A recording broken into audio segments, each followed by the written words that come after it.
Yeah, those were the days. It was an amazing time. 4 feet of snow, 8-foot drift. Heavy, wet snow. You lose your It was a landmark. great week. Outside and of dancing around in the snow in her nightgown. No, stop. We're like euphoria. I've never seen anything like that before in my life. All you could see were just waves, undulating lumps of snow, which were cars. They couldn't get them off the street. Wherever they were, that's where they stayed till the snow melted a week and a half later. So Eugene had one snowplow. Because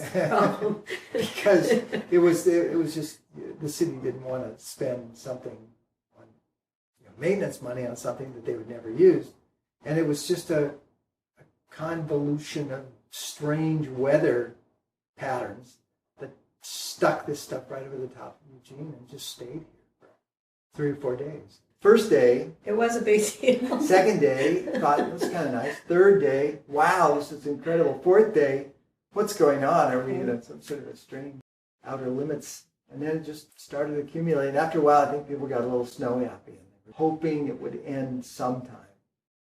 We had just moved to Eugene that fall because we came here as sophomores. We grew up in Eastern Oregon, and so we had only lived here a couple months. We were just on campus, and that was our world. We very seldom ever left campus then because people didn't have cars much. And what good was a car? It was something that held snow. Maybe other people in the town knew there was snow coming, but as students, we didn't listen to the We were radio or oblivious. anything. We just woke up to it. It seemed like everybody was awfully surprised. Because I think if they forecasted it, they didn't forecast the magnitude that was really going to happen. Because nobody would have believed it. I mean, it was like, what?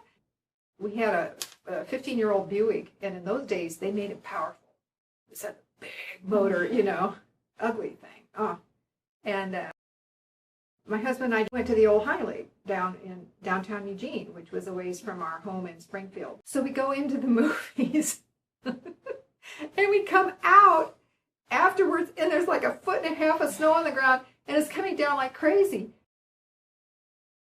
We weren't sure we were going to get home at all. I mean, because it was coming down so fast, and the car kept kind of stalling and spinning, and we'd go, and it was just hair-raising the whole way home, and we had to abandon the car about a block away and thought we would make a dash for it. Me wearing the wrong shoes, I tell you what. Oh, and I think they might even have little heels, or I don't know.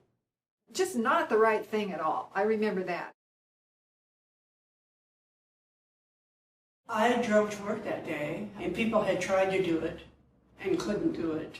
So you could see how far they got, before they hit somebody. But it was just wrecks. Everybody was trying to help. But, except this town was not ready.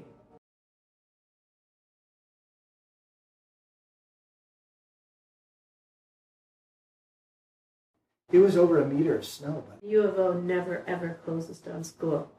They never shut, and they had to shut then because nobody could get to campus. You couldn't even move around on campus. Trouble broke out at that point. Lots of snowball There fights. were massive snowball fights and windows getting broken all over the place. So Larry built this great igloo. There was a quad area. You can only reach it by going through Stratton Hall. So I just started compacting cardboard boxes full of blocks of snow and excavating this point, and I made this it's probably about 6 feet around, in the base, and it came all the way to the top, and I sealed it with a little keystone block at the top, made a little igloo front on it. It was really cool, and rubbed down the inside and everything. And I came back after I had finished it, and there were 3 young men inside toking at the time saying, "Love the ventilation, man."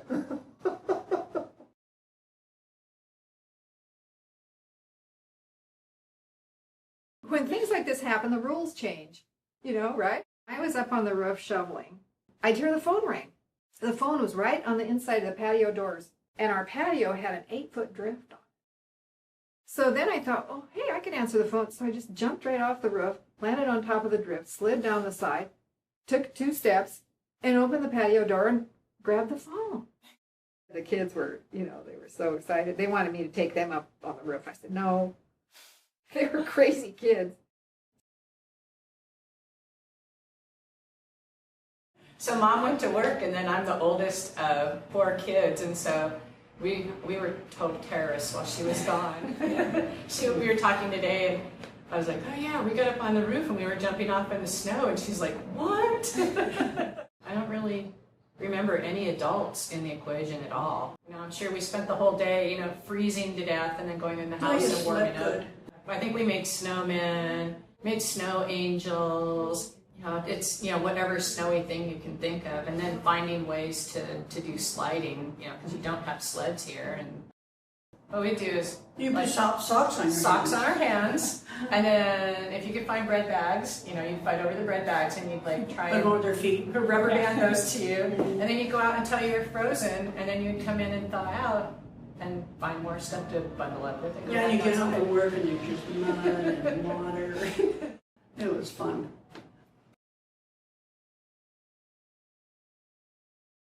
It might be kind of like where were you the day JFK was shot? Everyone remembers those kinds of things. Because if we meet someone who's lived here a long time, we'll often say, where were you during the big snow? Yeah. It wasn't an obstacle at all. It was a great week. What else do we remember there? Life is so weird. I mean, isn't it weird? But anyway, let's see what else happened.